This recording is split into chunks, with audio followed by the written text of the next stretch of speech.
Bienvenue sur Africa 24. Au sommaire de ce 12-15, 7 ans d'emprisonnement, c'est ce qu'a requis la Cour de répression de l'enrichissement illicite contre l'ancien ministre sénégalais Karim Wade. Il est poursuivi, nous vous le rappelons, pour enrichissement illicite et corruption.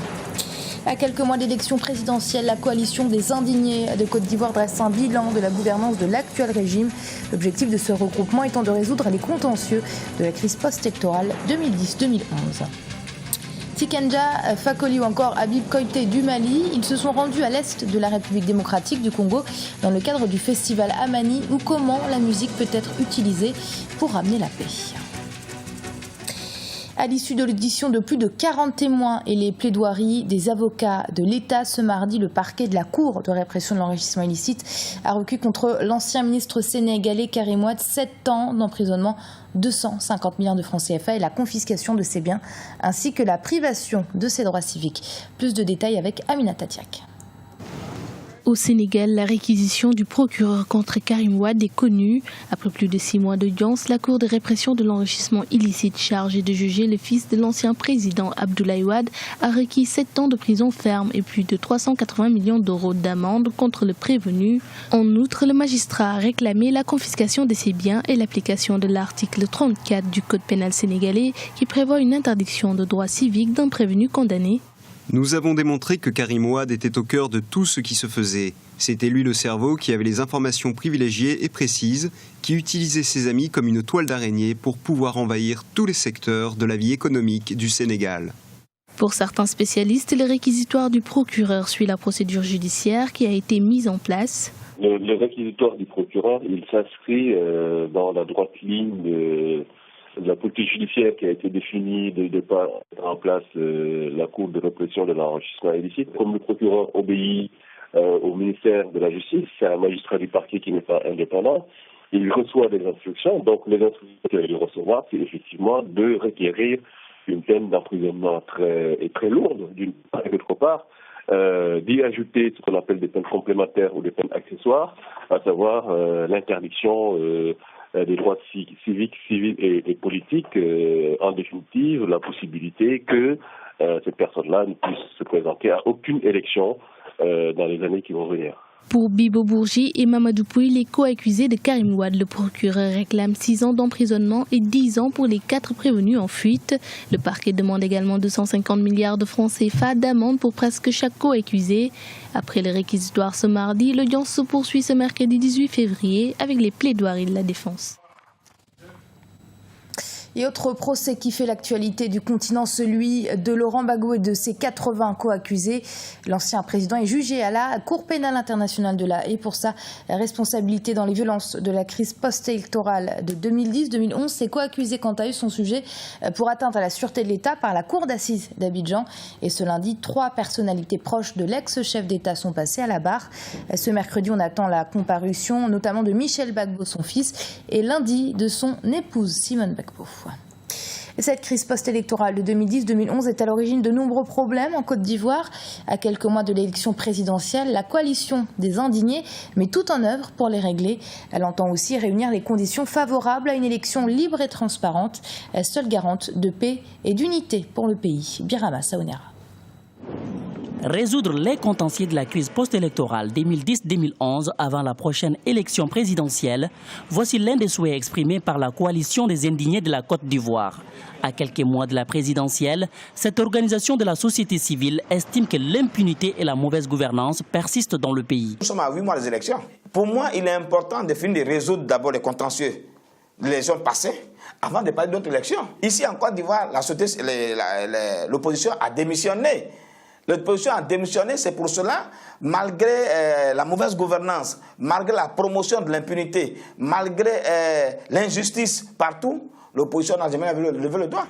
Pour certains observateurs, l'opposition continue de jouer son rôle de veille, malgré ses divergences avec le pouvoir. Selon eux, il est impératif de transcender les problèmes afin d'avancer vers la paix définitive, gage d'un développement durable. Il y a un sentiment d'impunité qui peut exister, mais vous convenez à un moment qu'il sera difficile de dire, bon, tant qu'on n'a pas réglé toutes les questions d'équité et de justice, on n'ira pas aux élections. Et effectivement, des problèmes existent, mais il est possible de s'entendre sur un minimum pour avancer. Il existe une opinion publique, il existe une opposition dont les avis peuvent ne pas être totalement pris en compte, ne pas être traduits en décision, mais dont les avis et les réactions constituent souvent des sources de préoccupation pour les autorités. L'élection présidentielle de la Côte d'Ivoire aura lieu en octobre 2015.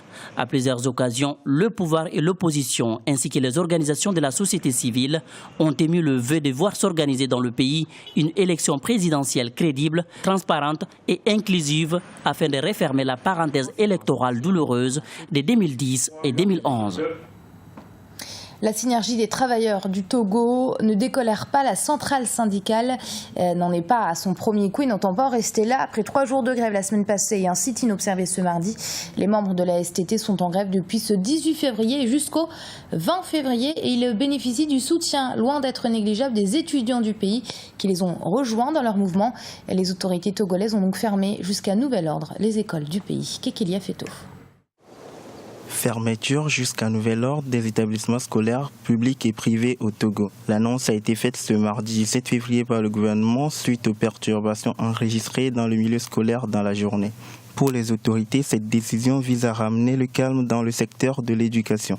Face à des actes de nature à mettre en danger la sécurité et la vie des élèves, de leurs enseignants et de la population, le gouvernement a décidé, en attendant que les solutions idoines soient trouvées, la fermeture temporaire de tous les établissements scolaires de l'enseignement général et de l'enseignement technique, tant public que privé, sur l'ensemble du territoire national, à compter du mardi 17 février 2015 jusqu'à nouvel ordre. La mesure prise intervient après la descente des élèves dans les rues de Lomé pour appuyer les revendications salariales des enseignants. Ces derniers réclament entre autres une révalorisation salariale, une prise en compte du niveau de statut de la fonction publique. La plateforme revendicative déposée donc par les centrales syndicales, donc il y avait le redressement de la grille indiciaire sur les augmentations de SMIC parce que en temps le gouvernement avait fait l'augmentation du SMIC dans le privé.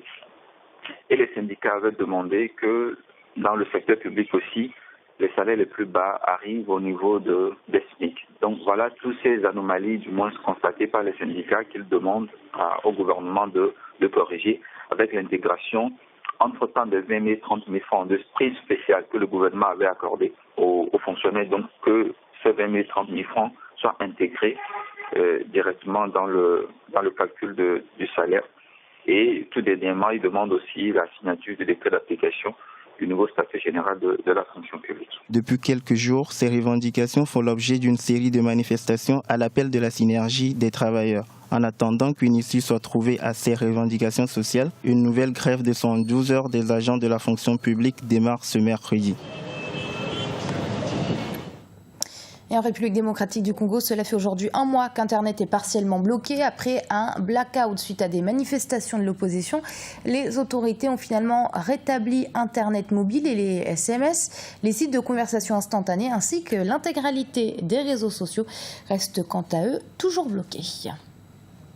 Le festival Amani de la musique et de la danse en faveur de la paix à l'est de la République démocratique du Congo. C'est la 2e fois que cette région du pays, connue pour son instabilité insécuritaire, accueille ce festival. Un pas de plus pour une sortie de crise attendue depuis longtemps par les habitants de la région. Idlet Mirabel Bissou. Démocratique du Congo a mis l'accent sur la paix. Avec pour thème « Jouer pour le changement, danser pour la paix », et cette édition qui a duré 3 jours a vu la participation de plus de 12 000 personnes venues de la région des Grands Lacs. À travers cet événement, les organisateurs ont voulu établir un dialogue culturel et social entre les populations. L'objectif est de rassembler différentes nationalités et ethnies de la région des Grands Lacs pour chanter et célébrer ensemble la paix et la réconciliation et pour appeler au changement, à un avenir meilleur pour une vingtaine de millions d'habitants de cette région qui mérite beaucoup mieux que ce qu'elle connaît depuis 20 à 35 ans. Goma, où s'est déroulée la fête, a été l'épicentre des conflits. Cette région avait été prise par le groupe rebelle M23 en novembre 2012. À Amani, qui signifie la paix en swahili, est le message principal de ce festival. La musique a uni les cœurs et bercé les émotions. Pour les artistes, c'est un moment fort, symbolique et riche en messages pour le retour de la stabilité dans cette région. On doit tout faire aujourd'hui pour donner la paix à nos enfants et la stabilité. Je pense que c'est avec la paix et la stabilité que le monde entier viendra investir en Afrique et que la jeunesse aura du travail. Le festival Amani a été une occasion pour les populations de montrer une autre facette de Goma, notamment à travers la promotion de la diversité culinaire dans cette région de l'Est de la République démocratique du Congo. Et ce journal a été préparé par l'ensemble de la rédaction. Merci de l'avoir suivi. Restez sur Africa 24. Dans un instant, une nouvelle édition de l'actualité.